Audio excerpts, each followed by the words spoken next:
Cícero Romão Batista. Nascido em Crato em 24 de março de 1844 no estado do Ceará, foi um sacerdote católico brasileiro. Na devoção popular, é conhecido como Padre Cícero ou Padim Cisso. Nascido no interior do Ceará, por parte paterna possuía ascendência portuguesa. Seu pai, Joaquim Romão Batista, era filho de Romão José Batista e Angélica Romana Batista. Seus antepassados paternos foram Francisca Pereira de Oliveira e o português Antônio José Batista e Melo, além de ser bisneto por parte de Francisca do português José Pereira Lima Aço. Sua mãe, Joaquina Ferreira Gastão, que depois mudou seu nome para Joaquina Vicência Romana, era conhecida como Dona Quino, filha do baiano José Ferreira Gastão e neta de Manoel Ferreira Gastão e Antônia Maria de Souza, ambos também baianos que emigraram para o Crato, sertão do Ceará.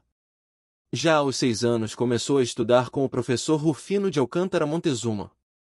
Sabe-se que seu avô paterno, Romão José Batista, consta na lista dos patriotas de 1822 que em 1830 testemunharam a favor do lealista Joaquim Pinto Madeira, capitão do exército e futuro líder de uma revolta sertaneja de caráter religioso, reacionário, antiliberal e restaurador que exigia, além da abolição da Constituição de 1824, o retorno do antigo regime português na figura do então deposto Pedro I. Destaca-se nesta insurgência a liderança religiosa do então vigário de Jardim, o padre Antônio Manuel de Souza, um dos precursores das políticas paternalistas no sertão cearense do Brasil Império que acabaram sendo aproveitadas pelo próprio padre Cícero sob égide dos coronéis. Um fato importante marcou a sua infância: o voto de castidade feito aos 12 anos, influenciado pela leitura da vida de São Francisco de Sales.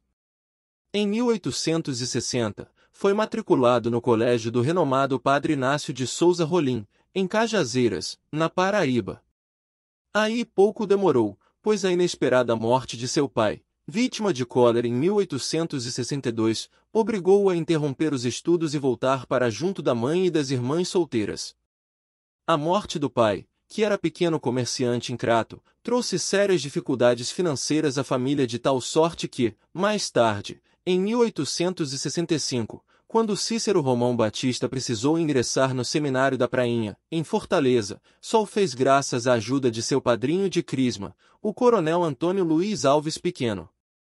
Durante o período em que esteve no seminário, Cícero Romão era considerado um aluno mediano e, apesar de anos depois arrebatar multidões com seus sermões, apresentou notas baixas nas disciplinas relacionadas à oratória e eloquência. Cícero foi ordenado padre no dia 30 de novembro de 1870.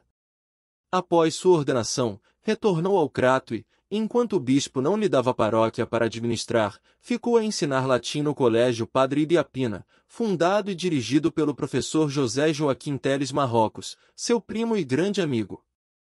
No Natal de 1871, convidado pelo professor Simeão Correia de Macedo, o padre Cícero visitou pela primeira vez o povoado de Juazeiro, numa fazenda localizada na povoação de Juazeiro, então pertencente à cidade do Crato, e ali celebrou a tradicional Missa do Galo. O padre visitante, então aos 28 anos, estatura baixa, pele branca, cabelos louros, olhos azuis e voz modulada, impressionou os habitantes do lugar. E a recíproca foi verdadeira. Por isso, decorridos alguns meses, exatamente no dia 11 de abril de 1872, lá estava de volta, com bagagem e família, para fixar residência definitiva no Juazeiro. Muitos livros afirmam que Padre Cícero resolveu fixar morada em Juazeiro devido a um sonho, ou visão, que teve, segundo o qual, certa vez, ao anoitecer de um dia exaustivo, após ter passado horas a fio a confessar às pessoas do arraial, ele procurou descansar no quarto contíguo à sala de aulas da escolinha, onde improvisaram seu alojamento, quando caiu no sono e a visão que mudaria seu destino se revelou. Ele viu, conforme relatou aos amigos íntimos, Jesus Cristo e os 12 apóstolos sentados à mesa, numa disposição que lembra a Última Ceia, de Leonardo da Vinci. De repente, adentra ao local uma multidão de pessoas carregando seus parcos pertences em pequenas trouxas, a exemplo dos retirantes nordestinos.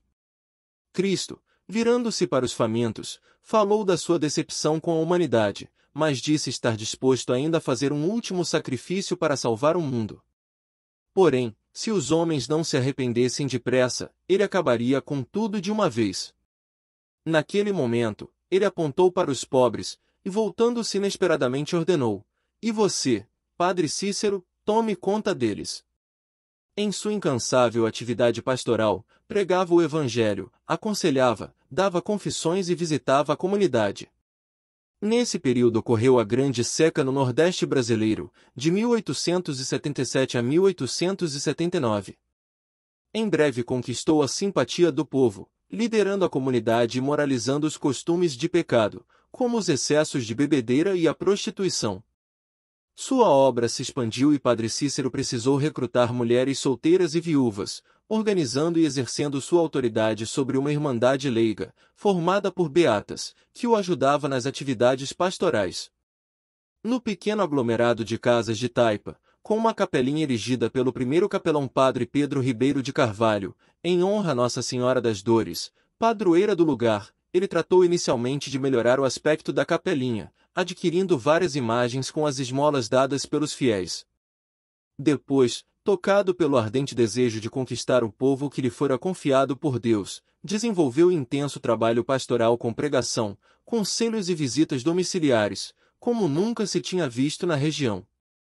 Dessa maneira, rapidamente ganhou a simpatia dos habitantes, passando a exercer grande liderança na comunidade.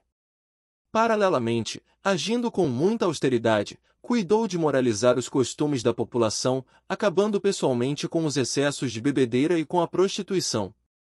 Restaurada a harmonia, o povoado experimentou, então, os passos de crescimento, atraindo gente da vizinhança curiosa por conhecer o novo capelão. Para auxiliá-lo no trabalho pastoral, o Padre Cícero resolveu, a exemplo do que fizera Padre Ibiapina, famoso missionário nordestino que morreu em 1883, recrutar mulheres solteiras e homens de boa vontade, dentre eles José Lourenço Gomes da Silva, futuro líder do Caldeirão de Santa Cruz do Deserto. Virgulino Ferreira da Silva, o Lampião, era devoto de Padre Cícero e respeitava as suas crenças e conselhos. Os dois se encontraram uma única vez, em Juazeiro do Norte, em 1926. Naquele ano, a coluna Prestes, liderada por Luiz Carlos Prestes, percorria o interior do Brasil desafiando o governo federal. Para combatê-la foram criados os chamados batalhões patrióticos, comandados por líderes regionais que muitas vezes arregimentavam cangaceiros. Existem duas versões para o encontro. Na primeira, difundida por Billy Jane Chandler, o sacerdote teria convocado Lampião para se juntar ao batalhão patriótico de Juazeiro, recebendo em troca anistia de seus crimes e a patente de capitão. Na outra versão, defendida por Lira Neto e Anildomar Williams, o convite teria sido feito por Floro Bartolomeu sem que Padre Cícero soubesse. Ao chegarem em Juazeiro, Lampião e os 49 cangaceiros que o acompanhavam ouviram Padre Cícero aconselhá-los a abandonar o cangaço. Como Lampião exigia receber a patente que lhe fora prometida, Pedro de Albuquerque Uchoa, único funcionário público federal no município, escreveu em uma folha de papel que Lampião seria, a partir daquele momento, capitão e receberia anistia por seus crimes. O bando deixou Juazeiro sem enfrentar a coluna Prestes. O Padre Cícero morreu em Juazeiro do Norte em 20 de julho de 1934, aos 90 anos, encontrando-se sepultado na igreja de Nossa Senhora do Perpétuo Socorro, na mesma cidade.